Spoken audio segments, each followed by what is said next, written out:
ხელვაჩაურის გამგებელი და მისი მოადგილე შინაგან საქმეთა სამინისტროს ანტიკორუფციული სააგენტოს თანამშრომლებმა დააკავეს.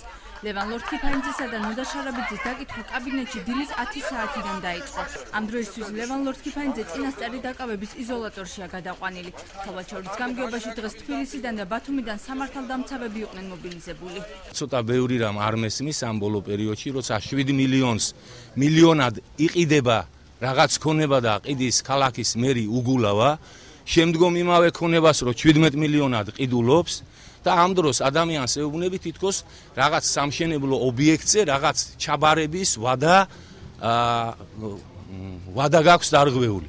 და ამის გამო იწყებს საგამოძიებო საქმიანობას და ამოდენა ხალხს შეყრი უგუნურობის გამო. გამგებლის მოადგილე დაკითხვის პროცესში ცუდად გახდა და იგი შენობიდან საკაცით სასწრაფო სამედიცინო დახმარების ბრიგადის თანამშრომლებმა გაიყვანეს. გამგებლისა და მისი მოადგილის დაკითხვას საქართველოს ვიცე-სპიკერი და აჭარის უმაღლესი საბჭოს დეპუტატები ესწრებოდნენ. გამგეობის შენობაში დაკავებულთა ახლობლებიც იმყოფებოდნენ. არაფერი არ ვიცი.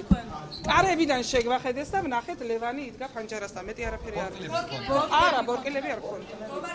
ბორკილები რატო უნდა გქონდეს? ასეთი არაფერი არ დაუშავებია. რატო უნდა გქონდეს ბორკილები? არაფერი არ ხდებაო, დაწყნარდითო მითხრეს. მეტი არაფერი არ ვიცი. ხელვაჩაურის გამგებას და მის მოადგილეს ბრალად სამსახურეობრივი უფლებამოსილების ბოროტად გამოყენება და სამსახურებრივი სიყალბის ჩადენა ედებათ. შინაგან საქმეთა სამინისტროს ცნობით ერთ-ერთი კომპანიისგან, რომელიც ხელვაჩაურის რაიონის სოფელ თხილნარსა და ჭარნალში კულტურის ცენტრისა და ბაგაბაღის სამშენებლო სარემონტო სამუშაოებს აწარმოებდა, მათი დაუსრულებელი სამუშაოები ძველი რიცხვით ჩაიბარეს. მიღება ჩაბარების დოკუმენტებში კი შენობა დასრულებულად დააფიქსირეს.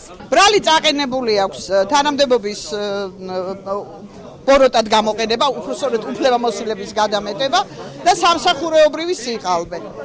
ეს დაკავშირებულია რომელიღაც კონკრეტული ხელშეკრულების ვადებთან მიმართებაში, რომ თითქოს დაირღვა მშენებლობის ჩაბარების ვადა. შეგახსენებთ, რომ ლევან ლორთქიფანიძე ხელვაჩაურის საკრებულოს თავმჯდომარის პოსტზე 31 დეკემბერს ერთხმა დაირჩიეს. იგი ხელვაჩაურის რაიონში ქართული ოცნების შტაბის ხელმძღვანელი იყო. ჩვენი ინფორმაციით ამჟამად ხელვაჩაურის საკრებულოს თავმჯდომარე დაკითხვაზე იმყოფება.